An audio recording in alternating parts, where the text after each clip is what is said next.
So, hello friends, once again welcome back to your YouTube channel Samir Bakla class 8, 9th and 10. So in a previous video we have discussed class 9th biology chapter 4, 6 improvement in food research. तो improvement in food research हम लोग discuss कर चुके हैं। हम लोग चारों lecture क्या क्या क्या क्या किए थे। पहला में हम लोग दिखे थे इंट्रोडक्शन, सेकंड में सोर्स ऑफ फूड, थर्ड में क्रॉप क्या कहता है, क्रॉप को यील्ड कैसे प्रोडक्शन करेंगे उसका फर्स्ट स्टेप देखे थे। सेकंड में हम लोग फोर्थ में देखे हम लोग crop production management. Crop production management देखे हम लोग क्या क्या पढ़ने वाले उसको। आज है क्रॉप प्रोडक्शन मैनेजमेंट का पार्ट 2। क्रॉप प्रोडक्शन मैनेजमेंट हम लोग पहला जो हम लोग डिस्कस करने वाले हैं वो है हमारा न्यूट्रिशन मैनेजमेंट।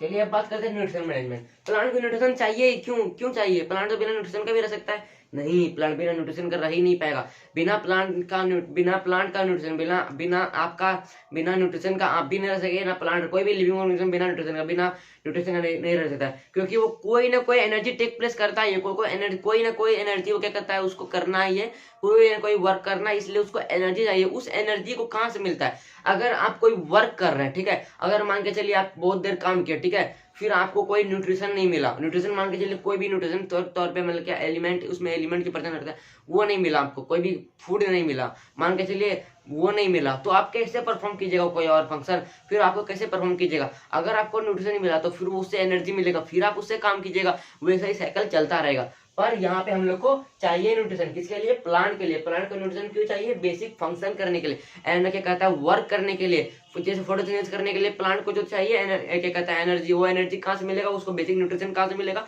सनलाइट से क्या मिलेगा, क्या कहता है, सोलर एनर्जी मिलेगा। और प्लांट क्या कहता है, रूट से क्या मिलेगा उसको? वाटर मिलेगा। वाटर में क्या आता है, हाइड्रोजन और क्या कहता है, ऑक्सीजन रहता है। फिर एयर से क्या मिलेगा उसको? कार्बन डाइऑक्साइड, जो वो एनर्जी प्लेस का, फिर वो कोई वर्क करके कोई चीज निकाल के आपको देगा। तो समझ गया आप लोग न्यूट्रिशन मैनेजमेंट क्या होता है? न्यूट्रिशन मैनेजमेंट बेसिकली वही चीज होता है, ठीक है। अब बात करते हैं न्यूट्रिशन मैनेजमेंट, प्लांट को कहाँ कहाँ से न्यूट्रिशन मिल सकता है। पहला हमारा मिल सकता है प्लांट को एयर से, दूसरा वाटर से, और तीसरा सॉइल से। एयर से मेनली इसको ऑक्सीजन मिल सकता है और CO2 मिल सकता है, नहीं सिर्फ ऑक्सीजन मिल सकता है, ठीक है। वाटर से इसको हाइड्रोजन प्लस ऑक्सीजन फिर से मिल सकता है। फिर जो सॉइल से मिलेगा इसको, सॉइल से इसको नाइट्रोजन भी मिल सकता है, और एयर से इसको, और बेसिकली सबसे अच्छा मिल सकता है इसको क्या कहता है, कार्बन। कार्बन भी मिल सकता है इसको, नाइट्रोजन इसको सॉइल से मिल सकता है, कैल्शियम इसको भी सॉइल से मिल सकता है, ठीक है। तो ये सब सारा चीज को किस कहां से मिल सकता है? क्या कहता है, सॉइल से मिल सकता है। अब बात करते हैं न्यूट्रिशन मैनेजमेंट कितने तरह के होते हैं। यस, आप लोग सही सुने, न्यूट्रिशन मैनेजमेंट में टाइप्स होता है। पहला हमारा होता है माइक्रो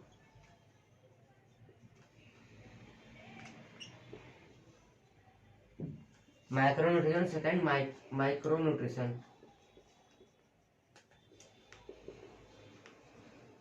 ये जो है हमारा MACRO, ये लार्ज क्वांटिटी में इसमें क्या कहता है, न्यूट्रिशन प्रेजेंट रहता है। लार्ज क्वांटिटी में न्यूट्रिशन प्रेजेंट रहता है।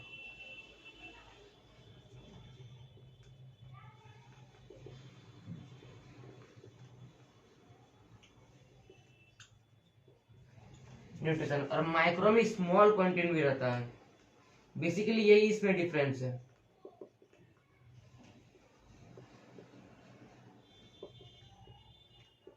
स्मॉल क्वांटिटी में न्यूट्रिशन प्रेजेंट रहेगा, किसमें? हमारा माइक्रो, MICRO। यहाँ पे जब भी MICRO बोलेगा समझिए स्मॉल क्वांटिटी में, और जब भी बोलेगा MACRO तब समझिएगा लार्ज क्वांटिटी में। और इसमें आपका क्या कैसा कैसा एग्जांपल आ जाएगा, आपका कैल्शियम आ जाएगा, फॉस्फोरस आ जाएगा, नाइट्रोजन आ जाएगा, बेसिकली और बहुत कुछ आ जाएगा। फिर इसमें आपको माइक्रो में आयरन आ जाएगा। तो ये सब चीज, इसमें जो हमारा 17 एलिमेंट होता है, प्लांट को 17 एलिमेंट चाहिए न्यूट्रिशन के तौर पे। उसमें से हमारा 9 एलिमेंट हमारा मैक्रोस मिलता है। बचा कितना हमारा? 8 एलिमेंट, और वो 8 एलिमेंट आपको माइक्रो न्यूट्रिशन से मिलता है।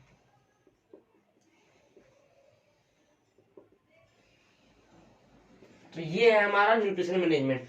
अब ये न्यूट्रिशन ये सब सारा जो सोइल्स में ये नाइट्रोजन कैल्शियम ये सब कहाँ से मिल रहा है, वो मिल रहा है हमारा मैन्योर और फर्टिलाइजर, उसको डिस्कस करने वाले हम लोग अभी।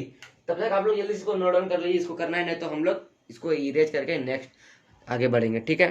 तो चलिए आप लोग लिख लिएंगे, होप करते हैं। अब चलिए स्टार्ट करते हैं हम लोग। न्यूट्रिशन जो प्लांट को मिला वो कहाँ से मिला, वो या तो मैन्योर से मिला या तो फर्टिलाइजर से मिलेगा।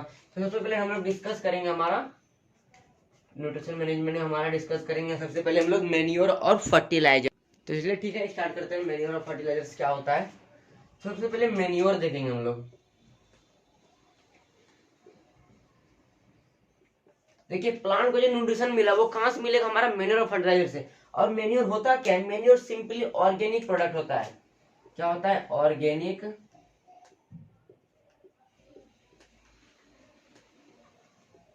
प्रोडक्ट होता है। और ये कैसे होता है, मतलब देखिएगा आपके घर में ना, आप कभी ऐसा कीजिएगा, ठीक है, कोई भी एनिमल क्या होता है, कोई भी एनिमल वेस्ट हुआ, ठीक है, उसको जैसे गोबर आप क्या कहता है कॉर्डंग लीजिएगा, ठीक है, एनिमल वेस्ट, फिर उसके बाद वेजिटेबल वेस्ट, जितना भी आपका वेजिटेबल वेस्ट एनिमल वेस्ट जितना भी एक्सक्रीटा है, ठीक है, उसको जमा कीजिएगा, ठीक है, और किसी भी प्लांट है, कहीं आपका प्लांट है, ठीक है, उसको दीजिएगा, देखिएगा उसका ग्रोथ ना बहुत अच्छा आएगा, उसका सॉइल अच्छा से मतलब टेक्सचर होगा उसमें होगा, और अच्छा डेवलपमेंट होगा प्लांट का।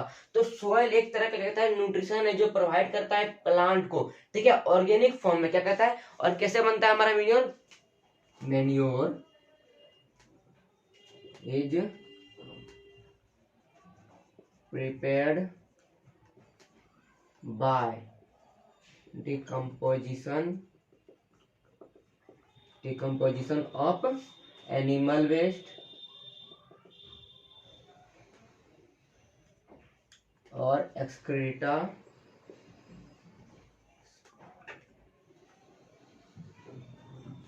और वेजिटेबल वेस्ट, ठीक है। मैन्योर कैसे प्रिपेयर होता है, या तो डिकम्पोजिशन मतलब क्या, किसी भी तो कभी कोई भी कहता है सोइल के अंदर किसी भी तरह का क्या कहता है एनिमल वेस्ट या फिर एक्सक्रीटा और वेजिटेबल वेस्ट जो हमारे आता है, हमारे घर से आता है फिर कहीं से भी, इसको ऑर्गेनिक क्यों बना, क्योंकि ये ऑर्गेनिक प्रोडक्ट से बना है, इसमें कोई भी केमिकल नहीं है, इसमें कोई भी केमिकल नहीं, ना तो ये इंडस्ट्री में बना है, ये आप लोग घर में भी बना सकते हैं। ये हो गया हमारा मैन्योर। अब बात करते हैं मैन्योर कितने तरह के होते हैं। मैन्योर बेसिकली हमारे 3 तरह के होते हैं, हमारे compost, vermi compost, green manure और फार्म यार्ड मैन्योर, 4 तरह के होते हैं, ठीक है। तो हम लोग डिस्कस करेंगे टाइप्स ऑफ मैन्योर।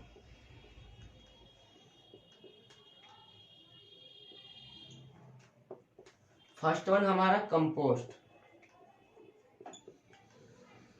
कंपोस्ट भी एक तरह का मैन्योर है, पर इसमें मेनली होता क्या है ना, एक प्रोसेस होता है जिसको बोलते हैं कंपोस्टिंग।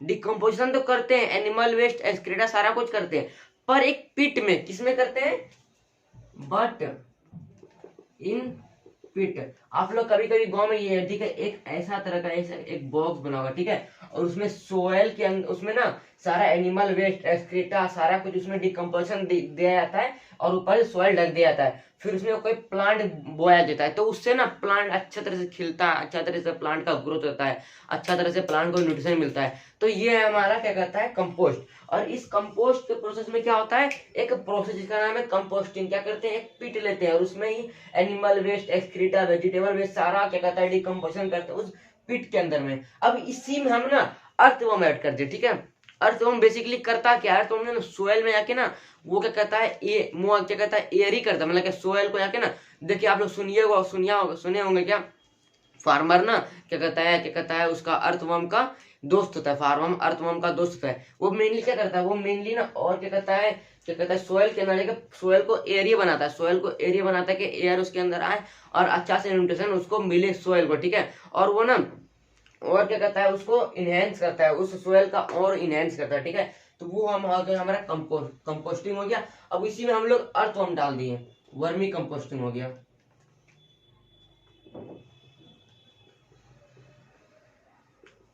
प्रिपेयरिंग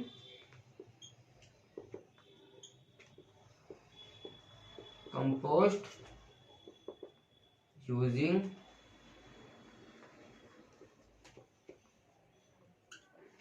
अर्थवर्म्स के मदद से हम लोग जो कंपोस्ट प्रिपेयर करते हैं उसको क्या बोलते हैं हम लोग, वर्मी कंपोस्ट। अब तीसरा आता है हमारा green manure.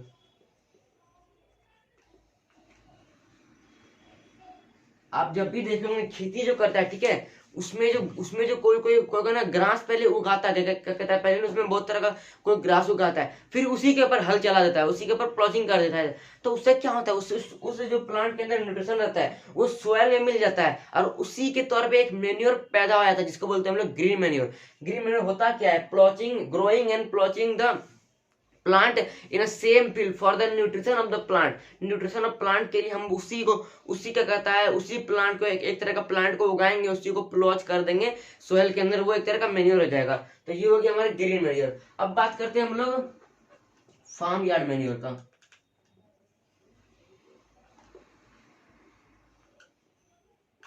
Farm yard manure में क्या होता है, डिकम्पोजिशन आपका कहता है, जितना भी हमारा लाइव स्टॉक का वेस्ट एंड लाइव स्टॉक किसको बोलते हैं, जो एनिमल क्या कहता है वहां पे पाला जाता है, जैसे आपका क्या कहता है कौ का हो गया, जितना भी एनिमल वेस्ट हो गया, फार्म वेस्ट हो गया, उसके मदद से मेन्योर बनाता है। किसी मदद से, एनिमल वेस्ट के।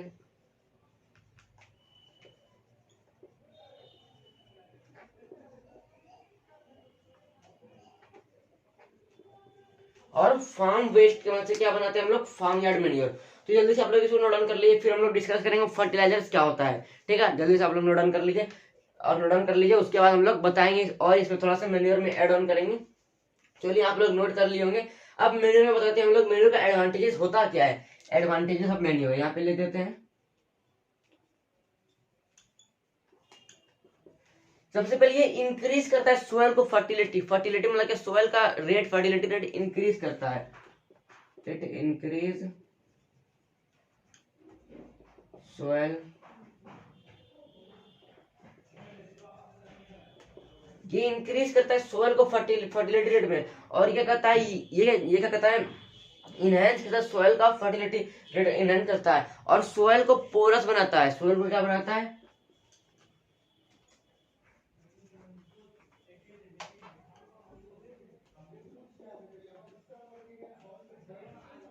सोयल को एरिया बनाता है हमारा, यही एडवांटेज है। अब एडवांटेज होगा तो कोई डिसएडवांटेज भी तो होगा, डिसएडवांटेज भी तो होगा, हम लोग वो डिस्कस करेंगे।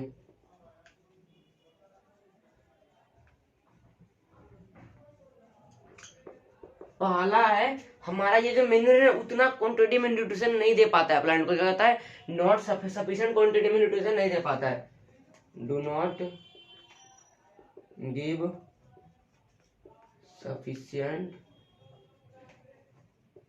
Quantity of nutrition, sufficient quantity में न्यूट्रिशन नहीं दे पाता है। सेकंड, ये बहुत बल्कि होता है, मतलब कि बहुत सारा मतलब क्या बल्कि होता है, जो ट्रांसपोर्ट करने में लोग इजी नहीं होता है, यहाँ से वहां लेने में इजी नहीं होता है। हमारा मेन्योर बहुत बल्कि होता है, बहुत सारा होता है। Do not easy to transport due to heavy weight. तो ये हो गया हमारा मेन्योर खत्म। अब जल्दी से आप लोग लिख लीजिए, फिर हम लोग स्टार्ट करेंगे फर्टिलाइजर्स। चलिए अब बात करते हैं हम लोग क्या करता है फर्टिलाइजर्स क्या होता है। मेनली फर्टिलाइजर्स में आपका क्या होगा, फर्टिलाइजर्स आप देखते हैं फर्टिलाइजर्स क्या बोलते हैं आप लोग, मेन्योर तो हम लोग देख लिए पूरा। सेकेंड, फर्टिलाइजर्स, ठीक है, फर्टिलाइजर्स।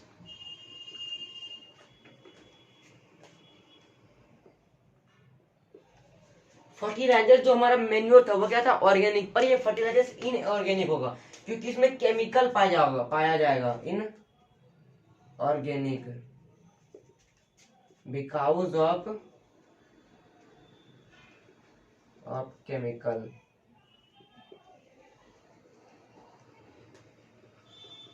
क्योंकि वो केमिकल कंटेंट करता है, इसलिए वो फर्टिलाइजर इनऑर्गेनिक है। और फर्टिलाइजर प्रिपेयर्ड कहाँ होता है, प्रिपेयर्ड इन फैक्ट्रीज। और ये फर्टिलाइजर हमारा कहाँ प्रिपेयर्ड होता है, फैक्ट्रीज में प्रिपेयर्ड होता है। और ये मेनली ना सफिशिएंट क्वांटिटी में देता है, supply good source of nutrients. आप लोग एग्जांपल में ले सकते हैं एनपीके था, जो हमारा है नाइट्रोजन, फॉस्फोरस एंड पोटासियम। ठीक है, जैसे आप लोग देखिए बहुत सारा क्या कहता है लिखा हुआ, क्या कहता है उसमें फर्टिलाइजर्स का बोरा में एनपीके, तो वो लिखा रहता है, वो उसका मतलब ही होता है नाइट्रोजन, फॉस्फोरस एंड पोटासियम। ये मेनली सप्लाई करता है गुड सोर्स ऑफ न्यूट्रिशन, मतलब क्या एक प्लांट को अच्छे तरह का न्यूट्रिशन प्रोवाइड करता है। और फर्टिलाइजर क्या होता है हमारा इनऑर्गेनिक होता है, और प्रिपेयर्ड क्या होता है हमारा फैक्ट्रीज में। तो इसका एडवांटेज क्या होता है, इसको ये ज्यादा बल्कि नहीं होता, ठीक है, ये ज्यादा बल्कि नहीं होता, इसको लेने में भी आसान होता है। एडवांटेजेस देख लेते हैं हम लोग, क्या है, नॉट सो बल्कि फॉर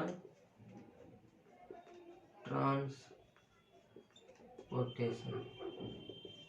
ठीक है, और ये जो फर्टिलाइजर होता है ना, वो वाटर में क्या कहता है, जो हम लोग इरिगेशन करते हैं प्लांट को जो वाटर देते हैं ना, वो सब क्या कहता है घुल जाता है, मतलब क्या कहता है तुरंत इसमें पानी क्या कहता है अच्छा अच्छी तरह से वो घुल जाता है, मतलब क्या सप्लाई करता है तरह वो क्या कहता है अच्छा तरह से वो घुल जाता है पानी में, क्या कहता है सॉल्युबल होता है, क्या कहता है soluble, fertilisers are soluble in water, fertilisers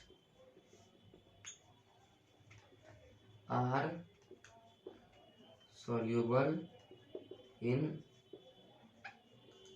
water. ये मेनली जल्दी सॉल्युबल हो जाता है हमारा वाटर में। अब बात करें इसका डिसएडवांटेजेस।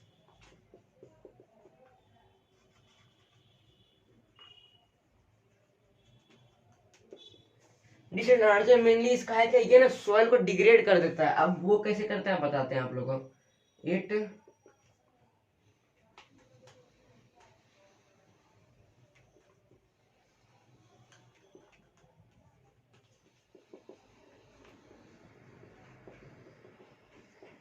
ये सॉइल को डिग्रेड कर देता है, मतलब कि सॉइल का जो क्या कहता है स्ट्रक्चर है उसको डिग्रेड कर देता है ज्यादा, क्योंकि उसमें केमिकल यूज हो रहा है, ज्यादा केमिकल का यूज करने से सॉइल का डिग्रेडेशन बढ़ जाता है। सॉइल ऐसे मेन क्या कहता है मेच्योर नहीं था, वो सॉइल का डिग्रेडेशन सॉइल का टेक्सचर खराब कर देता है। कौन हमारा क्या कहता है, ये है हमारा डिसएडवांटेज। ठीक है, अब ये क्या कहता है इसमें और एक डिसएडवांटेज है, अगर ये जो पानी हमारा सप्लाई करेंगे उसमें जो केमिकल है, अब वो अगर वो केमिकल क्या कहता है वाटर बॉडीज में जाएगा तो वो इफेक्ट करेगा किसको, क्या कहता है एक्वाटिक ऑर्गेनिज्म को। एक्वाटिक ऑर्गेनिज्म जैसे फिश को, फिश के हमको भी अफेक्ट करेगा, जैसे फिश को आप जब खाइएगा तो आपको भी वो अफेक्ट करेगा, तो क्योंकि वो फर्टिलाइजर में क्या कहता है केमिकल रहता है। इसलिए ज्यादा फर्टिलाइजर यूज करने से सॉइल का टेक्सचर डिग्रेड कर देता है हमारा कौन, फर्टिलाइजर। तो हम लोग आज का क्लास खत्म हो गया, अब इसका पार्ट 3 आएगा जो हमारा इरिगेशन और क्रॉप पैटर्न को डिस्कस करेंगे, तब हम लोग का क्लास खत्म हो जाएगा। So thank you for watching video, stay tuned in my next video.